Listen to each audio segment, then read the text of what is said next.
Welcome to this week's Treasury Career Corner podcast, where I interview Treasury professionals about their Treasury careers. Each and every week, I'll talk to treasurers about how they built their careers, where they are now, where they see both themselves and the Treasury profession going to next. Let's get on with the show. In this week's show, I'm joined by Tim Husnik, the Senior Treasury Director at Medtronic. Medtronic reimagined the treatment of more than 70 complex and challenging conditions, from Parkinson's to diabetes, bringing healthcare solutions to more people in more places. They're a global healthcare technology leader with more than 95,000 people working across 150 countries. Their healthcare technologies transform the lives of 2 people every second, every hour of every day. We've got an interesting chat with Tim because Tim and I have known each other for many years, but finally I've got him on the podcast. So looking forward to this, but I know that we'll talk about things like AI later on in the show and everything else. But Tim, you didn't have the typical introduction, if you like, to Treasury and finance and things like that. If you would talk to us about how you started in your career and then how you discovered the world of Treasury. Over to you, sir. I was a very creative person in my earlier life. When I was a kid, I was always drawing and painting and doing photography. And when computers came out, I was really into computer art and digital art, and actually found myself attending a 4-year Bachelor of Fine Art program. I went to school at the Minneapolis College of Art and Design, a very creative person, continued to be a creative person in a different way. And when I graduated from there, I started at Wells Fargo, supporting some of the intranet websites, building websites, doing graphic design, user manuals for finance systems. I was always supporting some sort of business finance system in my first job there at Wells Fargo, and realized I knew a lot about the finance systems. I didn't really know much about finance or finance work. There was an opening and a manager took a risk on me, and I jumped into a finance role there at Wells Fargo and continued to leverage my creativity to stand out and be different, and also learn this new space. And that's what kickstarted my career. And when you started that, you were in Wells Fargo during the time of the financial crisis, an interesting time for anyone. I've been in Treasury recruitment all the way through a few of the financial crises, but you were there beginning of your career. What was that like for you? Quite an intense period? Yeah, that was an intense period working at banks during that 2008, 2009 period of time. And that was where all banks had to really compress on expenses. And not only was that a primary part of my job, I was a business partner finance person where I would help a technology or operations team, set their budget, meet their budget, kind of cut their budget if we needed to trend expense down. And of course, there's pressure on the finance teams to do more with, or the same with less. And what I ended up doing there was I continued to be very successful as the footprint of finance came down.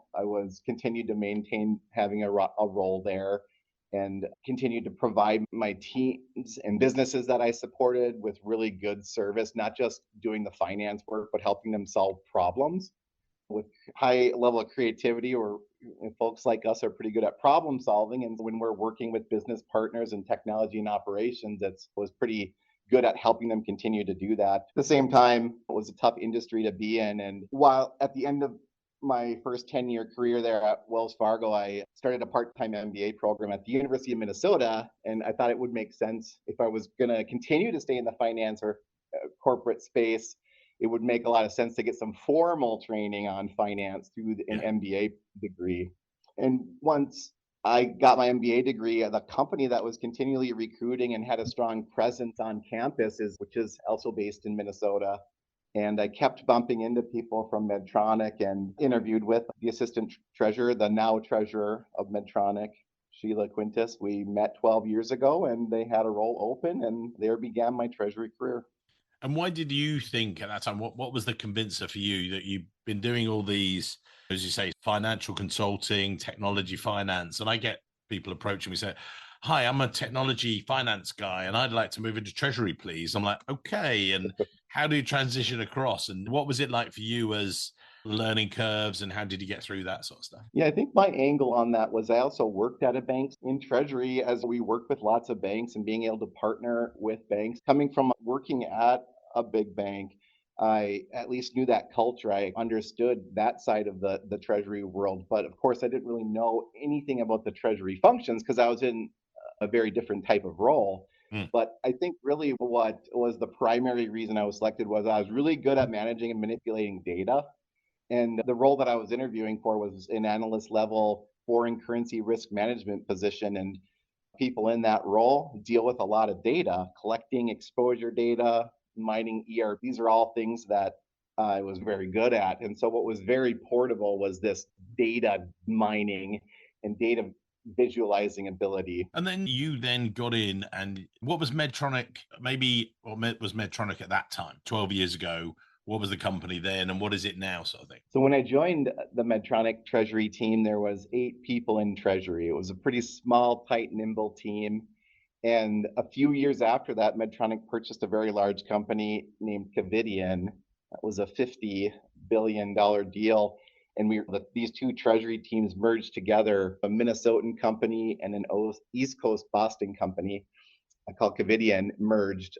And I would say that when that merger occurred, the only other person that was in the foreign currency risk management team with me had took a new position internally outside of Treasury, and I stepped into that Treasury manager role, senior Treasury manager role. But there was no team. I was just managing myself, I guess, for a while. But I did have to build out an FX team, a combined team that would cover the foreign currency risk of both combined companies. And both Medtronic and Covidian operated in over 150 countries.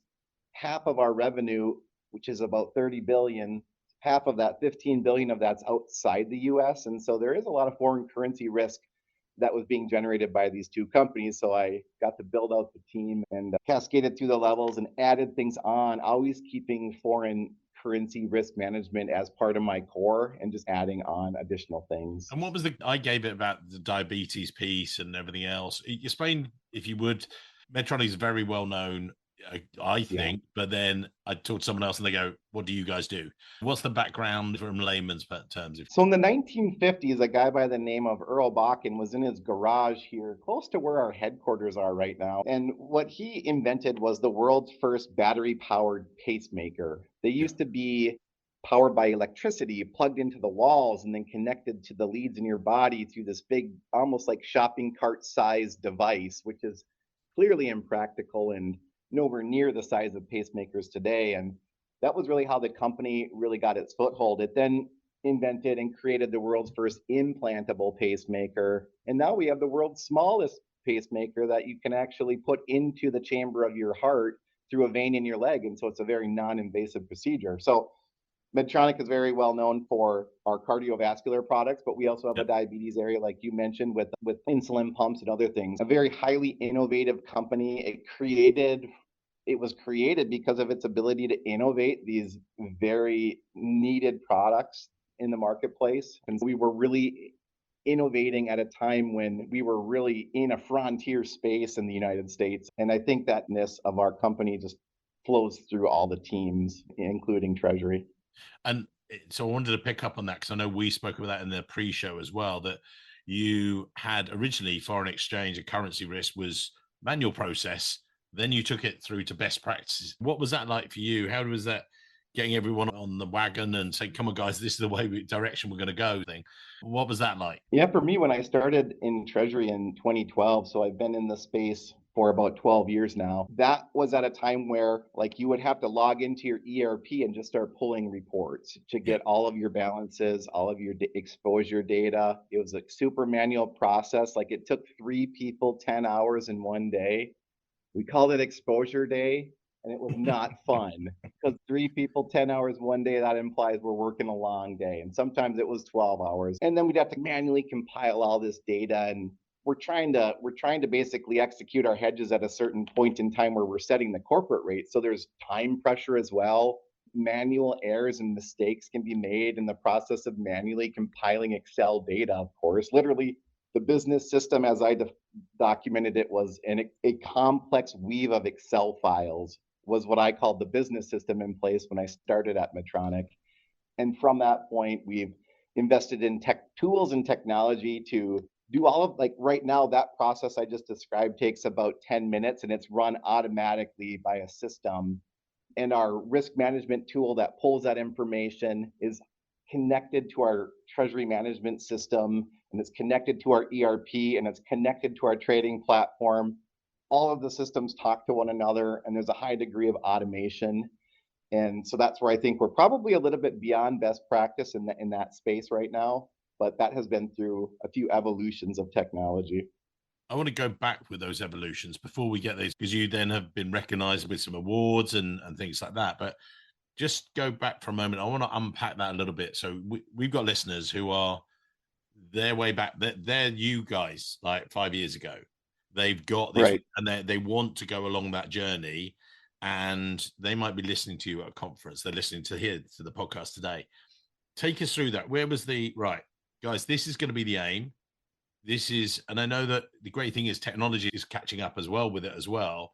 But where were you, again, without too much detail, nothing confidential, but also talk us through how the project plan. How did you set it up? Was it like, right, guys, we've got to do it in 3 minutes by the end of 5 years from now? Or talk us through that. I would say the only system of record that we really had existing when I started 12 years ago was there was an outdated system of record for derivatives that helped with the accounting, but Right. that platform was being sunset. So the first evolution was we really need to have a new derivative system of record. At this time, there was no treasury management system. It was simply we had a derivative system of record that we needed to help us automate Nice. the accounting of some of the things that we're doing.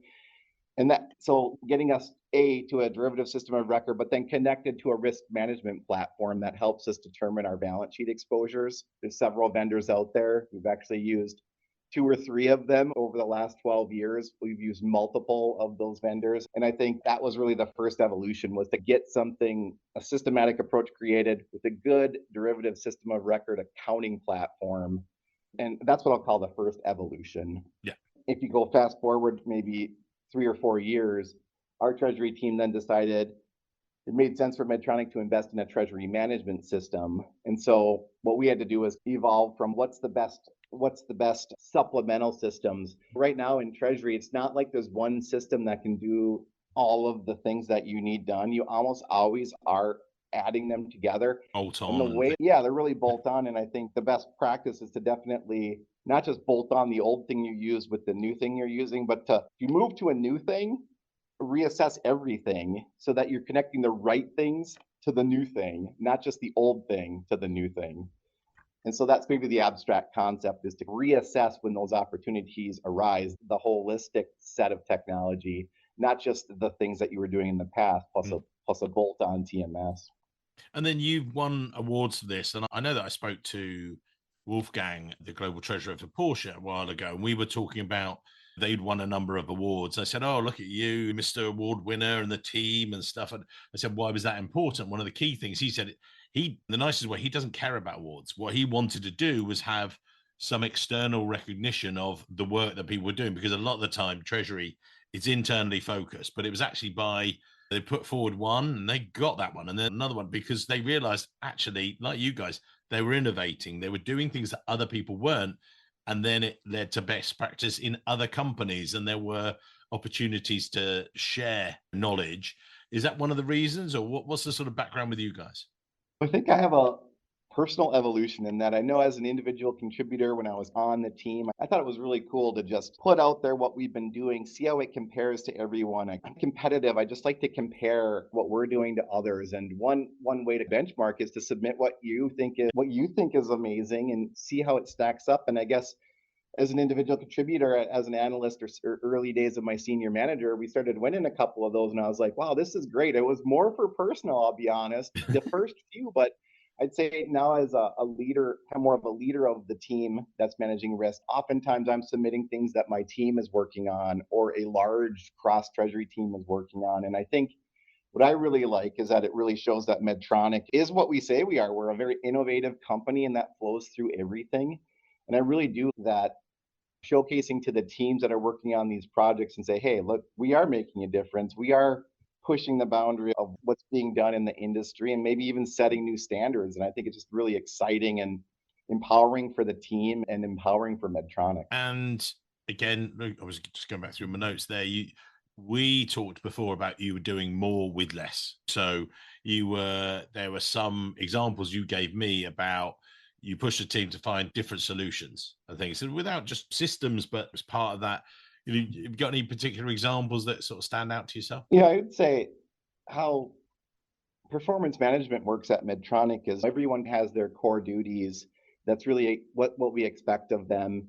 And I'd say the people that really make the impact, that are really questioning the processes running, trying to make it better, trying to build new processes that are doing something that provides great value. That's really the things that make a difference. Those are the things that are rewarded here at Medtronic. And I think doing more with less is necessary too when turnover occurs and say your team size comes down a bit, which Mm. is a situation that happened with myself last year. And it really, when that occurs and there's expense pressure on all multinational large corporations to some degree have expense pressure, we always want to ensure that the expenses, that the overhead that we have as a company is right, the right number, which oftentimes is, it should theoretically come down over time if you are simplifying your processes and innovating and leveraging technology. I think comes into play here soon.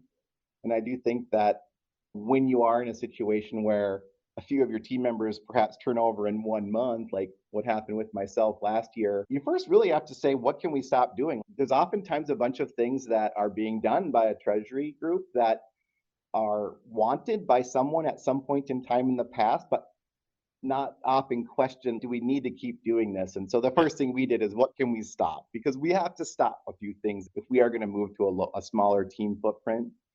And then start the things back up and running that are very necessary, running our core hedging programs, delivering our core monthly reports and analysis. And then all of our projects have to be based on all of our projects had to be based on simplifying, streamlining, and doing what we did in the past in new ways Yeah. that require less time. It like forces innovation in a way. And I think that's the approach we took.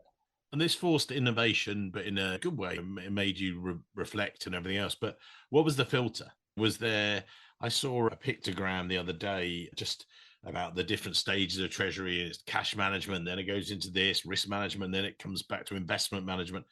And I thought, yeah, that's good, a very basic level, but it's very basic. It's not very insightful. It's the sort of thing you could actually get AI to do. Telling me about treasury and go, here are the 5 core pillars, Mhm. whatever. But what was your filter? Again, without confidence, is more just, was it just right? This makes us money, or this takes us time, or how did you filter? Again, we're an advice show for a lot of treasurers, so they might be going, wow, we've got to do that. What was your filter? So for us at Medtronic, one of the biggest risks we have is on the balance sheet. So this is where you have balances in currencies different than your reporting currency, or if you have lots and lots, hundreds of legal entities, and they're all remeasuring balances and generating FX noise. For us, that's the number one priority, is to Yeah. we really need to have no noise. Like that is number one priority for my team, is to ensure that we continue to have no noise in the spots where we've committed to having no noise, or to minimize that noise as much as we can. So that's definitely for us the number one priority. And then the second item I'd say would be, if there are corporate initiatives where we are taking a look, focusing on, say, interest expense reduction, that for us is those projects that support that, the programs that run that, the capital markets team plus the foreign currency risk management team often are partnering on those projects now. Oftentimes corporates are now issuing debt in foreign currency, say issuing debt in euros, but then using net investment hedging to leverage a benefit, or issuing dollar debt and cross currency swapping it to currency or market with lower interest rates like Japanese yen. So I think it's projects like that become, for me, the number two priority. And then I think what becomes a third thing is there's some core reporting that needs to be done. But if you think about it, if reporting doesn't stop, the world doesn't end, right? That's where you're starting to think, if we stop doing these things, who would it impact? And then that's, everything else falls probably to that fourth bucket, where we do need to prioritize everything else against one another once we have the core stuff figured out. When we teased it there, we touched on it, that both you and I are quite, and we'd had this discussion before, that we keep these to half an hour, 40 minutes. AI technology, we're both in favor of it, and a lot of people are, oh, worried about it. And I said, yeah, but it's a tool, and tools can be good things and bad things if we're used in the right way and wrong way and things. You're passionate, I've got it, you've used it yourself, both work-wise and personal-wise. And actually, I was going to start maybe with the personal example, because I thought that was really weird, because you gave me again, in our conversation about the number of times you used it a few years ago, and then last year, and then this year.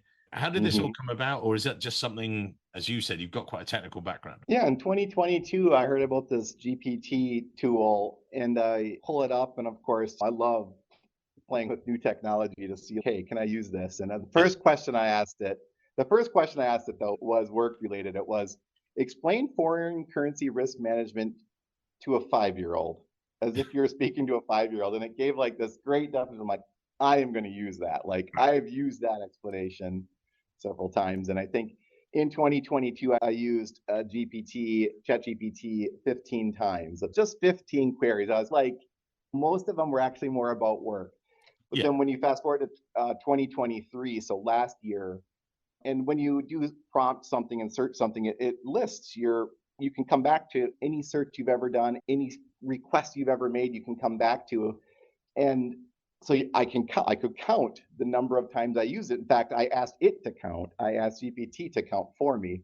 And it said I used it about 150 times. So 10 times increase. This year I've stopped counting at 3,000. So 15 to 150 to 3,000. And as you mentioned, about half of it for me is personal. And I live on a hobby farm kind of out in the woods. I'm beyond what you would call a suburb of the Twin Cities, Minnesota area. I think I'm legitimately in country. And I have a small vineyard there. And just last year was the 4th year of growing grapes, which means I actually have grapes on the vine. And I had to figure out how to actually turn that grape into wine. And literally, there's a lot of books I was reading about it as I was preparing. But when it came right down to harvest day and what to do with it after, I was like, all AI. AI has allowed me to generate a fine product, let me say. So for me, I think that's my favorite personal use is in the venting business, which is converting a grape juice to wine. And what a great benefit to AI and ChatGPT. Thank you. So it is making a positive contribution to the world, which I love.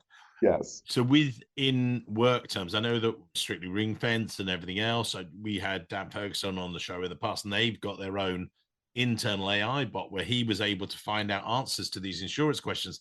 He's worked in insurance treasury all his career, but he was then plugging it in and able to find out answers for his CFO in seconds, not days, seconds, Right. the right people to ask and things. What sort of implications have you used, or how have you tackled the treasury challenges? Medtronic has a Medtronic GPT-2. That's a safe place employees can go to ask questions and to also load internal confidential data and be able to parse off of it, build new tools. I'd say we're moving down the path of getting value out of that pretty rapidly. We also have the ability to use a Copilot for work and integrate that into kind of our usage of the Microsoft platform of technology. But many people also just have GPT personal licenses because, like I said, we're using them half for personal stuff, half for work. And there's ways that you can use that tool that help protect your data. You can turn off the data sharing, you can work it in confidentiality mode, et cetera. And I'd say everyone at Medtronic continues to move down that path. Even people that were hesitant towards it, I think, are starting to dabble now. The people that were the early adopters are now likely leveraging it in new ways. And for me, one of my most interesting use cases is I have a lot of meetings that I give routinely to multiple audiences talking about foreign currency risk. And I recorded one of those sessions, used AI to generate all of the notes in the transcript. And then I took all of that into GPT or Copilot or both. Sometimes I use both tools, actually. They improve upon one another and generate a white paper so that there's people in that audience that rather than being spoken to prefer to read about a subject. And what I can now do is send out, hey, here's the white paper that covers everything that I'll cover in that presentation. There's now 2 different ways to learn and digest. And I think for me, that's one thing that would take me hours to create that white paper manually, but it literally creates it in 5 minutes and I just need to edit it into a draft that works. And that sort of connects into people. I was talking the other day, actually, on Strategic Treasurer on their podcast. They interviewed me and we were talking about the future of Treasury and what we were seeing from new Treasury folk. And actually on this week's, our own podcast, we were doing a summary at the end of the year. And what we're seeing is a difference when we're recruiting treasury analysts and trying to find them with data skills, trying to find them with much more tech. And I've heard this in the US where there was one of the CFOs who was advising his son's friend who was going to do economics and business. He said, actually, if you can, do either economics or business and data science, computer science, because he was very good at all of them. And he was trying to pick, said, those combinations are going to make you golden. And the guy was like, oh, yeah. I said, no, I'm a CFO. I want your resume. Like, I want you to intern for us. And he was like, really? He wasn't even asking it. He said, yeah, if you do that, you will become hot property because that's what you need. Is that what you're seeing? I'm definitely seeing that data science, the ability to connect all of these disparate systems together to form a cohesive data set, that is super important. Yeah. I think that skill is really high on the list of one of the most important skills or knowledge to have. I think creativity is one of those things that's hard to quantify, but if you think about it, in a future state, if there is technology like AI that through AI agents able to complete some simplistic human tasks, of course, humanity has more creativity time. We have more thinking time. And when humanity has more thinking time, innovations start occurring at a more rapid pace. And it kind of fuels back. It's like a cyclical thing. So just as important as a certain hard skill like data science, data analysis, data connectivity, you also need these very important soft skills. Like, to me, what filters all the way to the top is creativity. And the reason is, and I'm so thankful that I'm a creative person, if robots are doing the jobs of humans, robots are very limited in their ability to be creative. Yeah. They really need to be told what to do. They don't really innovate on their own. It requires a human to program them in a way to innovate or help them with an idea, but they don't really generate it themselves. So I think that's the talent or a skill that sort of also raises to the top. I think also there's machine learning, and at the end of the day, it's ones and zeros. It's not like actually we think in different ways. We've got all the neurons and everything else. That's one of the reasons I think people just shouldn't worry about it. But I think you need to be aware of it. And I think there's awareness and there's, oh God, feardom coming on, oh my goodness, and things like that.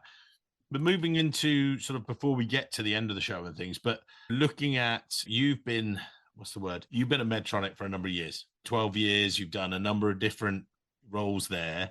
Often people move. Why have you enjoyed it so much? What's been, key to you about the role, if you like? Yeah, so I may be a little contrarian to the public opinion here, or the common opinion, which is there's a lot of people that really feel like they need to be rotating and moving, picking up skills from a variety of different areas. And I do think that is great advice for the majority of people. And I think that if you're a person that feels that's the way to go, then that's what you should do. And I think that's important. But my thought is that you should continue to rotate in roles and careers and work groups because what you're really seeking is you're seeking a job that you love.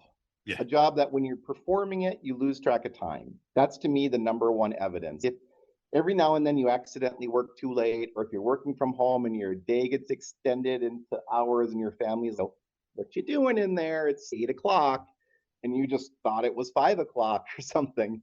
I think that's evidence that you're in a job that you're really, where your talent is lined up with your passion. Yeah. And it's, for me, if you find that, there's some people that work for 40 years that don't ever find a job like that.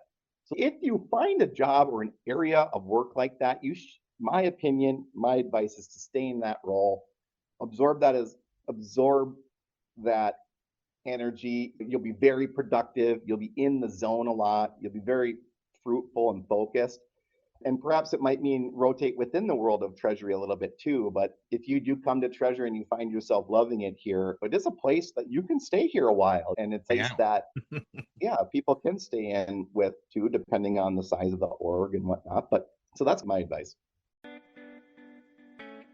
I'd like to give a special thanks to Flywire, our fantastic sponsors. If ever you've wondered whether there's a way to ease your international transaction hassles, they're the guys to talk to. If you follow the link in our show notes, you can see me talking to my mate, Greg Levin, their Senior VP of Sales.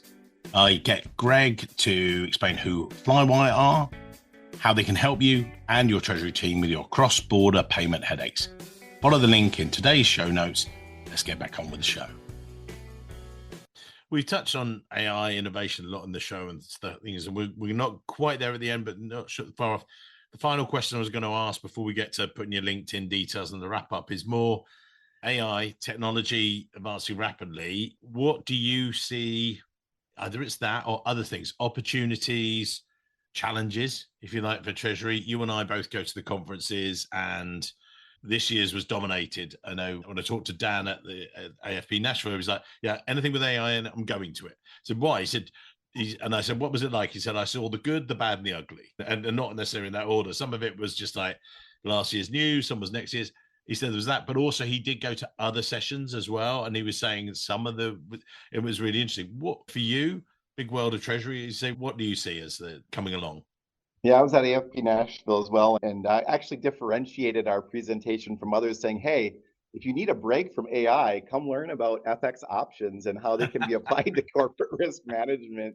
And we did have 300 or 400 people attend, so I feel like that may have worked. That worked. But I would say that if you're in a Treasury role, the challenge is, what are the companies that can leverage AI in a way that kind of turns into making impact? And I think one thing I'd recommend people do, especially people that are just maybe not really into AI, just a lot of these platforms are free. You can go to a platform. Just this morning, I went to Grok, which is X.com. The Twitter AI is now available. You can do 10 queries per hour. I was just trying out a new one because I haven't used that one much. I said, hey, let's just say I'm a Treasury analyst. What are 3 ways I can use AI in my day-to-day job?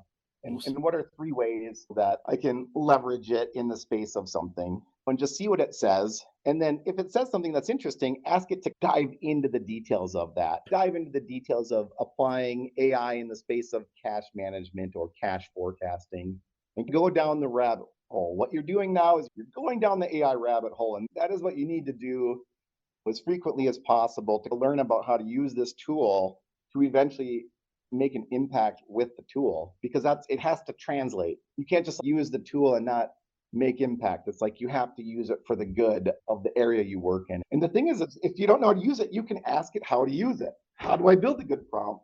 I remember Googling it. I'm like, wait a minute, why don't I just ask AI on how to build a good prompt? Because then I can ask it follow-up questions. Yeah. And yeah, that's, to me, I think the thing that all corporate treasuries need to really encourage their people to use the tools, try to get them to use them daily, and just see what happens. And that's exactly the way that I've used it as well. I've recently built our own prompt for the salary survey, and I'm still trying to teach it, and we do need to slap it around a little bit. But the reason I'm doing it is because a lot of the stuff that I was doing manually way back 20 years ago, I had Excel spreadsheets and I was doing pie charts and stuff, and it took me weeks. Now it takes me minutes, but the problem is some of the stuff, it then doesn't get accurate. I noticed it was making mistakes. Right. I was like, why are you doing this? And then, so you're having to finesse it and everything else. But the reason I'm doing it is to give value to Treasury professionals so that you can quickly compare your salary, compare everything else. That's what you guys need. And that's what I want to do, provide the value sort of thing. So we're going to put your LinkedIn details in the show notes.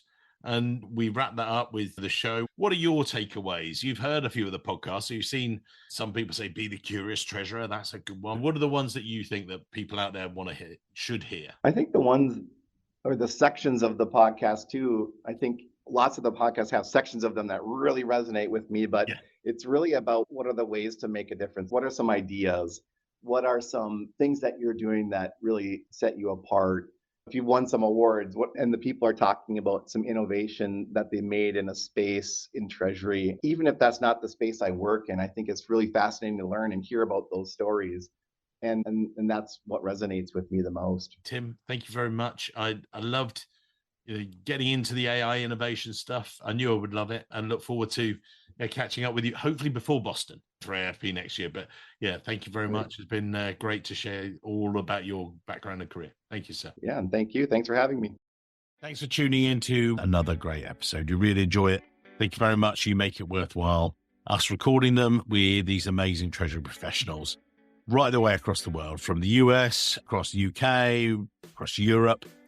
And there's lots more exciting guests to come and lots more live events. We love delivering this content. We get asked now, is this what you do? Do you just do content? Do you just do? No, The reason we do the content is to get to know you guys, to give you back the tips for success, if you like. But we're here to help you hire someone.